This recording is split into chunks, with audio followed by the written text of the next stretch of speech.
보테로 가족의 사랑 약국 이선영. 아프로디테와 헤파이스토스. 오래된 주택가에 비집고 들어선 약국은 다소 생뚱맞아 보일 수도 있었다. 근처에 흔한 의원조차 없어서 더 그랬다.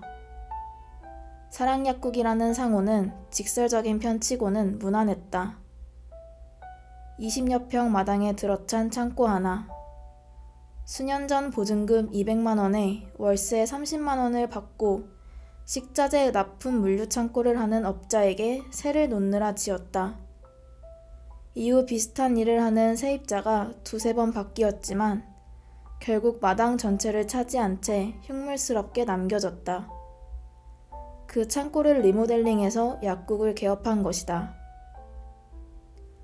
주택가와 재래시장을 빠져나와 8차선 도로를 건너면 반듯하게 구악된 시가지가 나오는데 줄지어선 고층 아파트 앞 빌딩에는 층마다 병원과 약국이 자리잡고 있었다. 구옥 주택가에서 시가지로 이어지는 길의 도로명 주소는 무한대로 사랑길이었다. 거기가 좋은지 누가 모르나. 보증금에 권리금, 거기다 매달 수백만 원의 월세는 어떻게 감당해? 이만하면 딱 맞지. 지하 1층 연구소, 지상 1층은 판매처. 한 여사가 흡족한 미소를 띠며 한 말이었다. 그 미소 속에 효선이 합류할 거라는 확실한 믿음이 깃들어 있었다. 아무리 그렇다고 하더라도 지은 지 40, 50년은 좋게 된 구옥을 개조해 약국을 오픈할 게 뭐람. 효선은 마뜩잖은 표정으로 머리를 절레절레 흔들었다. 한 여사의 설레발 때문인지 아빠도 덩달아 들떠 있었다. 워낙 곰 같은 양반이라 겉으론 내색하지 않았지만 뿔테 안경 아래 아기 궁둥이처럼 통통한 볼에 살구빛이 도는 걸 보면 알 수 있었다. 어쩌면 한 여사보다 아빠가 더 염원한 일일 수도 있다. 한 여사는 굼뜬 아빠를 열심히 부채질한 것일 뿐. 리모델링을 끝낸 약국은 그런대로 모양을 갖춰가고 있었다. 퇴근해서 약국 유리문 앞을 지나던 효선은 팔을 걷어붙이고 바닥 물청소를 하는 한 여사에게 딱 걸렸다. 미닫이 문을 열고 들어서자 한 여사는 효선에게 걸레를 던져주며 진열대를 닦으라고 했다. 효선은 걸레를 들고 건성건성 닦는 척했다. 우리가 믿을 거라고는 이것밖에 없어. 한 여사는 비밀 결사대라도 조직하는 듯 비장한 표정이었다. 이게 정말 팔릴 거로 생각하는 거야? 당연하지. 너만 합세하면 무조건 대박이야.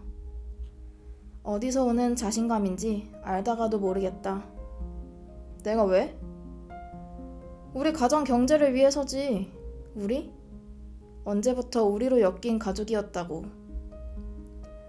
효선의 입에선 헐 하는 탄식이 저절로 튀어나왔다. 그래서 날 보고 어쩌라고? 네가 딴 상담사 자격증을 10분 활용하자는 거지. 한 여사 말대로 효선의 직업은 음악 심리 상담사다.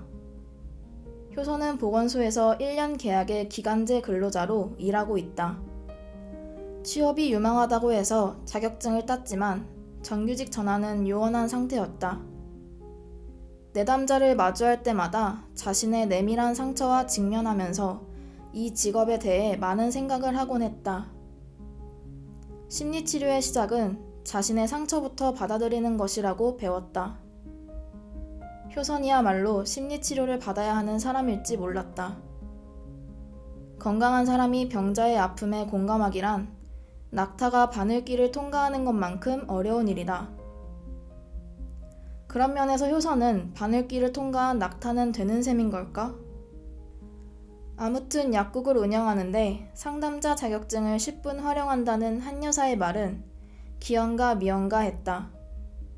한 여사와 티격태격 해봤자 도돌이표 일터. 효선은 설렁설렁 걸레질을 끝내고 한 여사가 사랑연구실이라고 거창하게 명명한 지하실로 직행했다.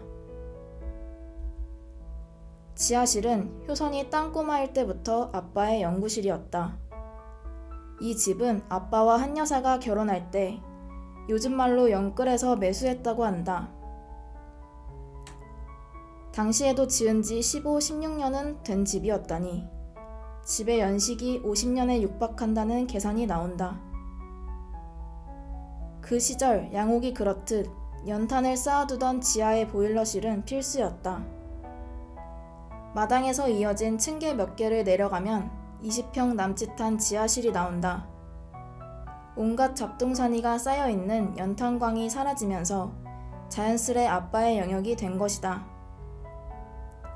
옥탑방이 효선의 공간이고 아래층은 한 여사의 거처인 것처럼 효선의 가족은 주거 공간부터 물 위에 뜬 기름처럼 겉돌았다. 아빠와 한 여사를 볼 때마다 효선은 그리스 신화의 아프로디테와 헤파이스토스를 떠올리곤 했다. 미의 여신으로 불리는 아프로디테를 차지한 행운의 신 헤파이스토스는 인물은 없지만 유독 손재주가 좋아서 대장장이의 신으로 불렸다. 세상과 담을 쌓고 자기 일에만 몰두했던 헤파이스토스와 달리 아프로디테는 바람둥이였다. 미녀와 야수도 이 신화에서 모티브를 따온 동화일지 몰랐다. 순전히 효선의 생각이다. 미녀인 한 여사는 어떤 과정을 통해 야수인 아빠와 맺어진 걸까? 야수의 어떤 묘책으로 미녀를 쟁취한 걸까?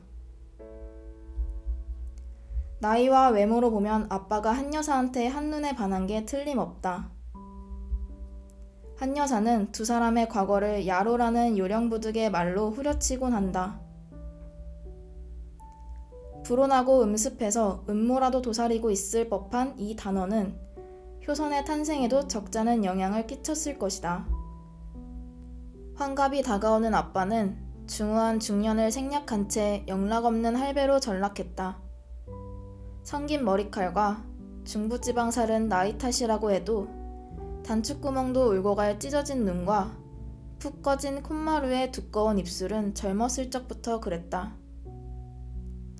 외모에 턱없이 근자감을 드러내는 게 수컷 고질의 왕자병이라고들 하는데 아빠만은 예외였다. 효선이 쟤는 나 안 닮았잖아 라는 말은 아빠가 효선에게 건네는 최고의 덕담이었다. 안 닮긴 어디가 당신 판박이잖아요 라며 산통을 깨는 건 한 여사였다.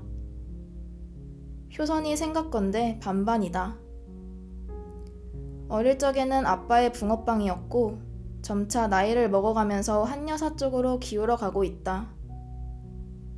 자고로 양반의 자식은 낯자라는 법이다.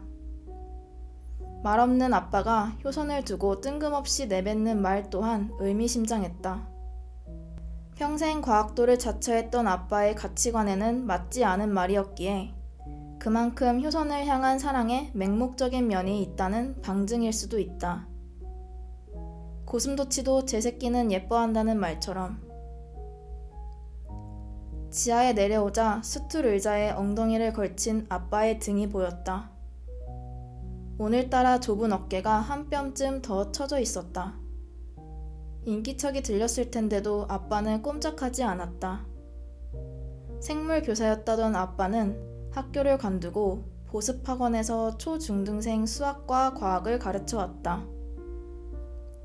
아빠 수입 대부분은 연구비로 들어갔으니 약사인 한 여사가 생활을 꾸려온 셈이었다. 그나마 나이에 밀린 아빠는 몇 년 전에 보습학원에서도 잘렸다. 엎친 데 덮친 격으로 한 여사가 다니던 대형 약국에서도 사람을 줄이는 바람에 한 여사도 백수가 된 지 몇 달째다. 한 여사는 약국에 이력서를 넣기도 지겹다면서 약국 개업을 선언했다. 파메시가 아닌 드럭스토어로. 사실 아빠가 몰두해온 연구는 한 여사로부터 오랫동안 홀대를 받아왔다. 허구한 날 돈도 안 되는 그놈의 연구는 짓불. 한 여사가 구시렁대던 레퍼토리 중 하나다. 다행히 연구실은 베일에 쌓여있거나 철옹성은 아니었다. 아빠의 요새였지만 금단의 영역은 아니었기에 어릴 적 효선은 수시로 지하에 드나들 수 있었다. 어린 효선에게 연구실은 상상을 자극하기에 충분한 판타지적 공간이었다. 수백 년 된 개구리 눈알과 호랑이의 흰 눈썹이 불가사의한 에너지와 합세하여 마법의 세계가 펼쳐질 것만 같았다.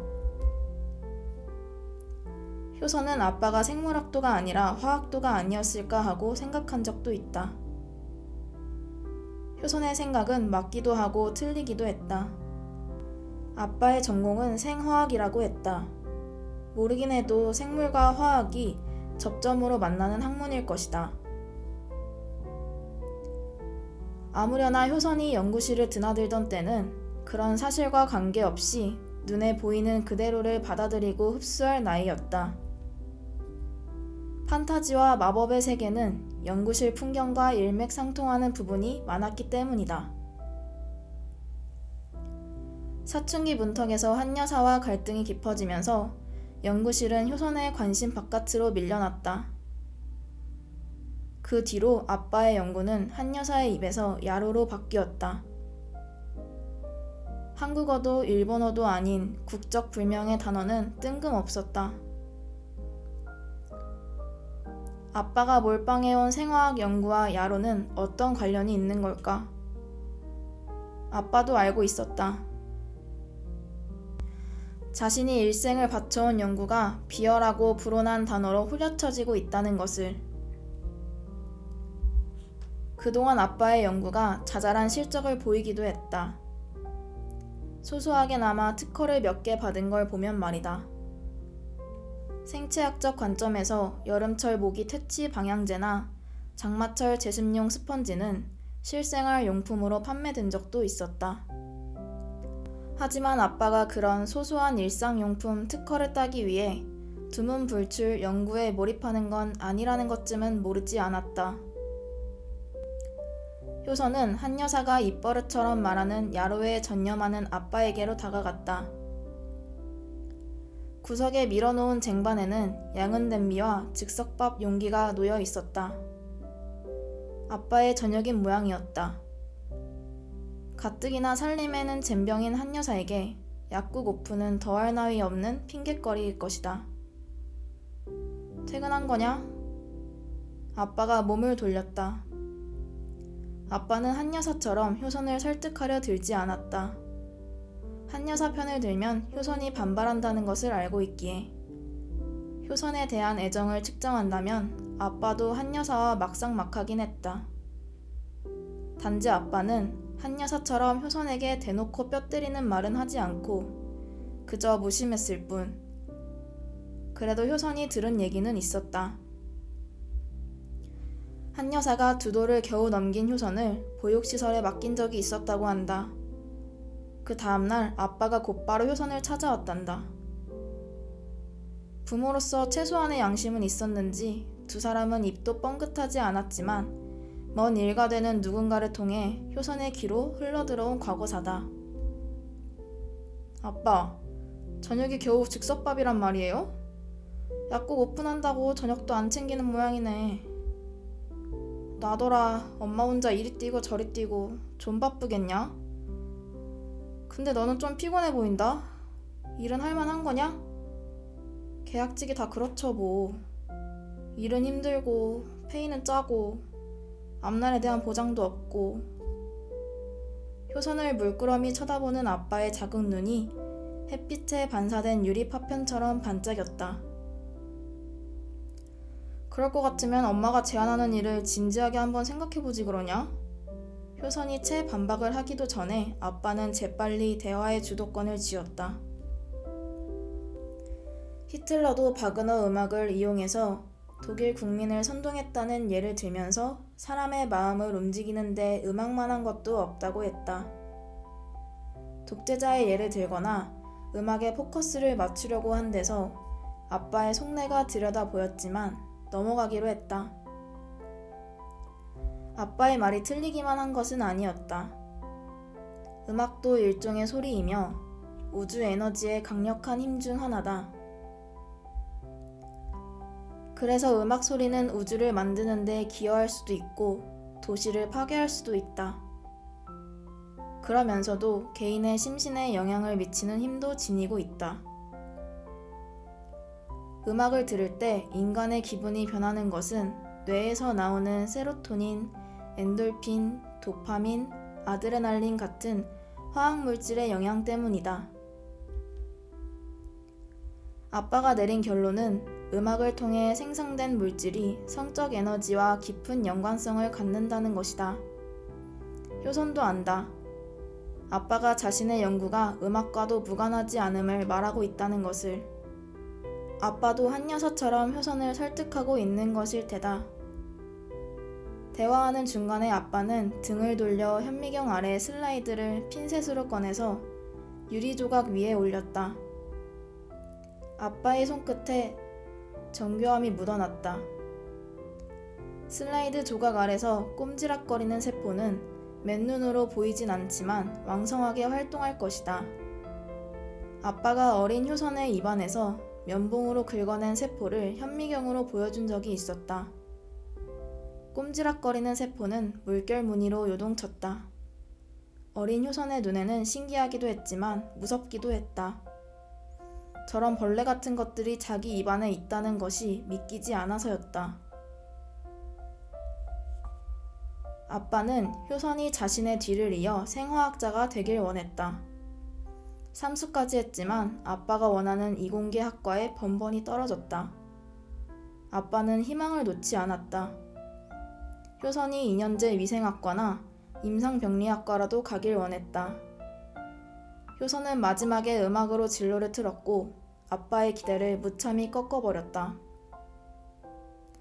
한 여사도 약학과 출신임을 감안하면 효선은 돌연변이가 분명했다. 아빠와 한 여사에게 날리는 효선 나름의 복수였는지도 몰랐다. 한 여사가 날 꼬시라고 시킨 거죠? 엄마한테 한 여사가 뭐냐? 넌 그 버릇 언제 고칠래? 인상을 구기는 아빠의 눈가에 주름이 깊었고 눈썹엔 흰서리가 내려앉아 있었다. 어제 오늘 일인가요 뭐. 아빠는 한 여사의 어디가 그렇게 좋았어요? 이뻐서? 또 한 여사란다. 너는 승규가 어디가 그렇게 좋은 거냐? 아빠의 반격이 제법 세다. 승규만 생각하면 뒷골이 당긴다. 아빠 말대로 두뇌 호르몬 작용일 테죠. 도파민, 페닐에틸아민, 옥시토신, 엔돌핀 등의 사랑 호르몬은 음악을 들을 때 나오는 물질과 유사했다.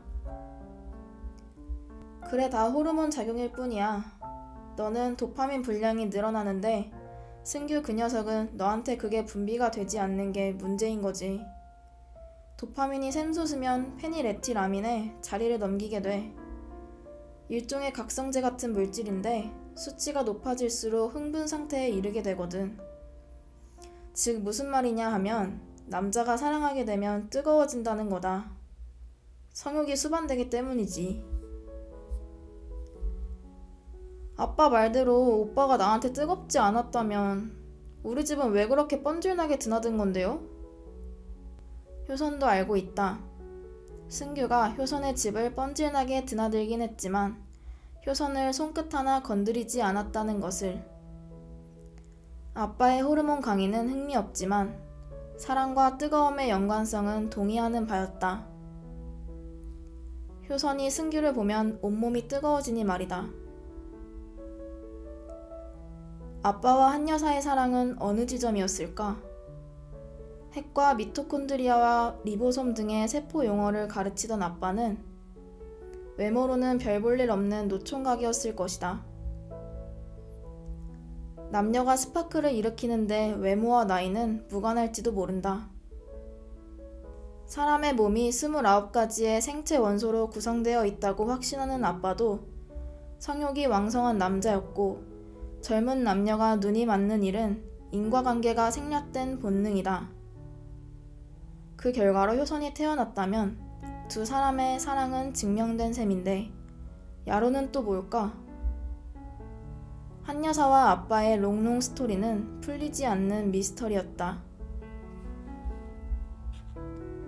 승규에게 고백을 해봤니? 고백을 꼭 말로 해야 하는 건가요? 내가 자기를 사랑하는 걸 오빠가 모르겠어요? 그게 바로 도파민이나 페닐에틸아민인 거지.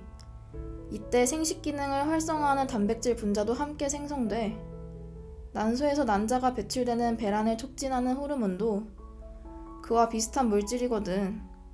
10대 청소년들이 성에 과도하게 관심을 두는 것도 이 호르몬이 왕성한 탓이야. 아빠는 효선의 연애 고민을 듣기 위해서 문순규를 들먹인 게 아니었다. 본론에 도달하기 위해 변죽을 올린 것일 뿐. 이 아빠도 그와 비슷한 작용을 하는 물질을 오랫동안 연구해온 거였잖니. 효선도 알고 있다. 오랫동안 아빠가 연구해왔던 물질을 한 여사가 제품화해서 약국을 개업한다는 것을. 약국 상호에서도 여실히 드러나듯이 그 물질의 핵심이 사랑이라는 것도. 그 물질이 도대체 뭐예요? 성욕 촉진제? 아빠는 천천히 머리를 가로저었다. 키스펩틴. 아빠의 대답은 짧았다. 이게 한 여사가 말하는 야로의 실체인 걸까? 1차 연구는 성공이었어. 그래서 한때 주목을 받기도 했지. 실용음악과에 입학한 효선이 부모의 기대에 미치지 못했다는 자책감으로 집안일에 무신경하던 시기였다. 그렇다고 하더라도 몇몇 기억나는 장면은 있었다. 이름도 외우기 힘든 메디컬 센터나 생명공학연구소에서 아빠를 찾아왔다. 그 사람들 속에는 머리칼과 눈동자의 색깔이 각기 다른 외국인도 섞여 있었다. 사랑에 관련된 인간의 뇌를 움직이는 물질이었지. 정신적 비아그라라고 해야 할까? 아빠는 메디컬 센터의 후원을 받아 임상실험도 했단다. 연애와 성관계의 불안을 호소하는 사람들에게 심리적 안정과 자신감을 불어넣은 신약이었다. 성적 두뇌 활동을 자극하는 키스펩틴은 성기능 장애 치료 및 우울증 치료제로도 효용성이 탁월했단다. 근데 왜 그만두신 거예요? 임상실험에 참여한 청년이 짝사랑하는 여자에게 스토커 짓을 해서 고발당하자 나를 걸고 넘어진 일이 있었잖니. 효선도 생각났다. 아빠가 경찰서에 참고인으로 불려갔던 일을. 그런데 왜 다시 연구를 시작했어요? 생각을 바꾸기로 했어. 내가 하는 연구가 사람들에게 작은 행복감을 줄 수도 있는 일이라는 생각이 들었거든. 물론 너희 엄마가 나를 설득했지. 어떤 사람이 사랑을 시작했다고 하자. 승규를 좋아하는 너처럼 말이다. 승규가 내가 연구한 이 물질을 먹고 너를 더 사랑하게 될 수도 있지 않겠니? 단지 육체적으로 원하는 것뿐 아니라 정신적으로도 너를 사랑한다면 너로서는 더할 나위 없이 행복한 일이 아니겠니? 아빠의 말에 효선은 살짝 솔깃했다. 승규에게 사랑받을 수 있다면 야로라고 해도 상관없을 것 같았다. 짝사랑하는 사람에게 불티나게 팔려나갈 수 있으려나? 아빠 말대로 세상일에 빠삭한 한 여사의 머리에서 나온 발상이었다. 지금껏 네가 해왔던 일을 하면 되는 거야. 음악으로 사람의 마음을 보듬어주는 일, 사람들의 마음을 들여다보는 일 또한 내가 연구해온 물질 자체가 가진 속성이거든. 한 여사 때문이라도 완강하게 거절하려고 아빠의 연구실을 찾은 것이었다. 그런데 어느새 효선은 반 이상 넘어가고 있었다. 아빠의 오동통한 볼에 살구빛이 감돌았다. 아빠도 효선이 반쯤 넘어왔다는 걸 알아차린 모양이다.